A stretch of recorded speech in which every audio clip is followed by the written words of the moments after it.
Yes, mga lods, magandang araw po sa ating lahat. Gagawa naman tayo mga lods ng ating recipe for today. Itong ulam, gagawin natin mga lods, simpleng ulam lang naman ito. Lutong bahay lang naman mga lods. No? Pero siyempre, ibahagi natin mga lods yung ating ginagawa para siyempre para sa ating lahat. Mga lods, no?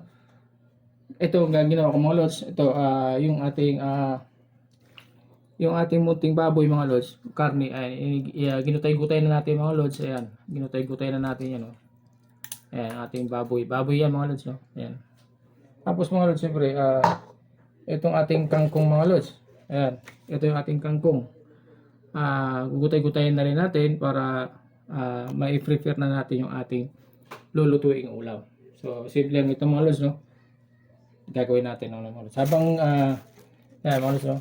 Ito ay gugutay-gutay na natin para maumpisan natin pagluluto ng ulam mga lods, no? Ayan.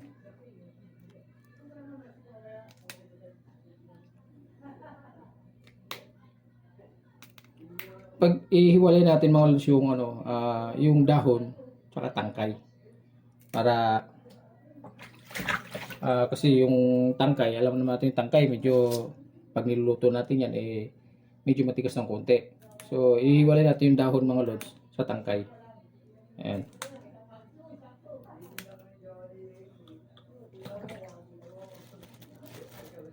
Mamaya, separate natin yan mga lods. Pero sa ngayon, siyempre, ito ginagawa natin. Hinihimay-himay muna natin siya mga lods. Tapos, mamaya, ihiwalay natin siya. Ihuli natin yung dahon mga lods. Kasi yung dahon, madali lang maluto ito. Pati yung tangkay, medyo matigas, di ba? Kaya unahin natin yung tangkay mga lods, no? Sa pagluto mamaya.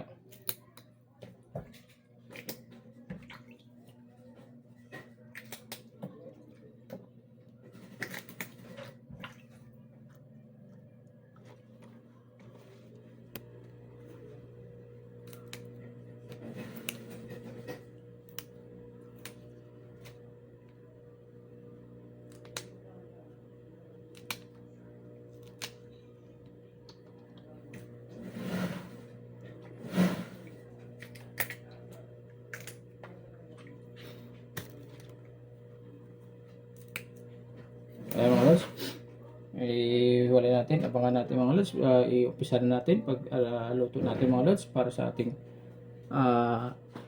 recipe for today mga lods. Lutong bahay lang ito, ha mga lods, abangan natin na.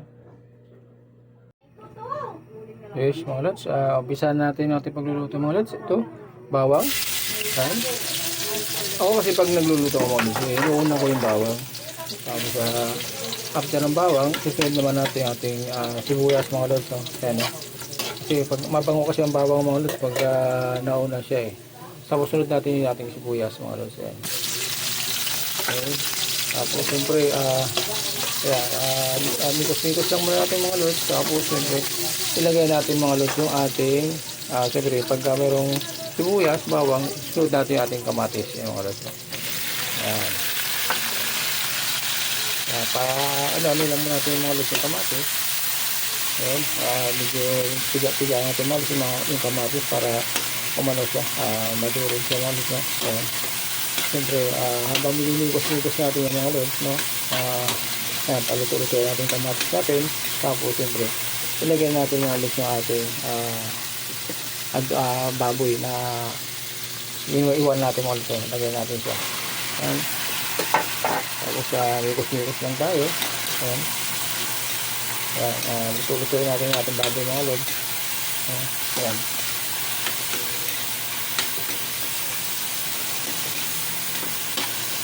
So mga lods, habang pinapa-mikos-mikos natin yung ating baboy, pinapalambot natin, prepare naman natin yung iba natin pang ilalagay dito mga lods. Okay. So yan muna lods, palalambutin muna natin siya. Siguro mga ilang minuto lang at pag medyo malambot na, balikan natin sa mga lods. Takpan muna natin. Okay. Ayan mga lods, ito na at mapula-pula na siya mga lods sa ating baboy mga lods, no? Ayan, medyo okay, pula-pula na, luto-luto na siya ng konti mga lods. So ilagay na natin ang mga lods ng ating mga no? Unang-unang, ang ginagawa ko kasi dito mga lods sa inuuna ko muna sila mga ano natin, mga ricado natin bago natin lagay natin yung gagawin kong kangkong. So mga lods, lagay natin yung tuyo natin. Ayan, tuyo muna mga lods. Ayan.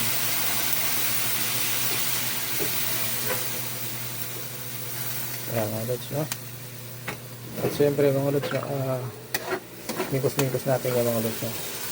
Dito mga lods, ilagay natin lahat mga pang-ricado natin bago natin ilagay yung ating kangkong mga lods, no? Tapos syempre, ilagay na rin natin mga lods yung ating meron akong ano dito mga lods, oyster. Ilagay na rin natin para ano man ang ano yan, hindi masyadong maalat mga lods. Ito kasi yung oyster mga lods, ito yung nag-ano sa atin para hindi natin masyadong maano yung alat natin, no? Tapos syempre mga lods, ilagay na rin natin yung ating suka mga lods. Ayan.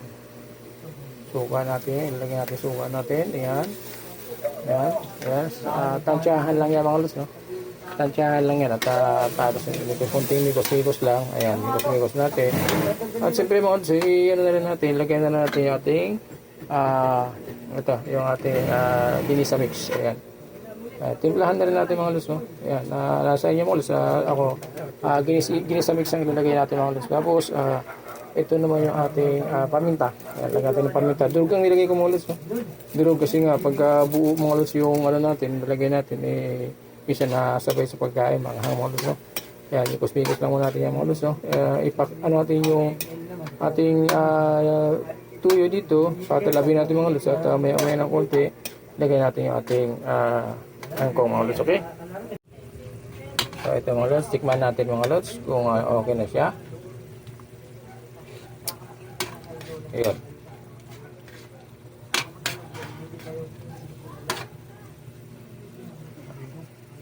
Lagay natin mga lods yung ito. Lagay natin kunting suka mga lods, kulang sa suka, no?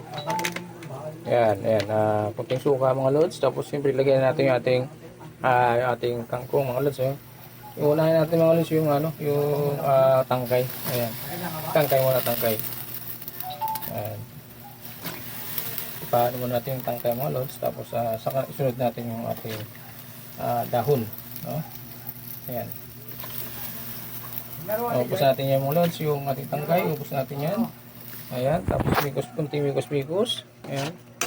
Kaya mga lods, para tumalab siya. At pag medyo malambot na siya mga lods, ano natin yung ating dahon. So, okay. Patakpan muna natin mga lods, ha.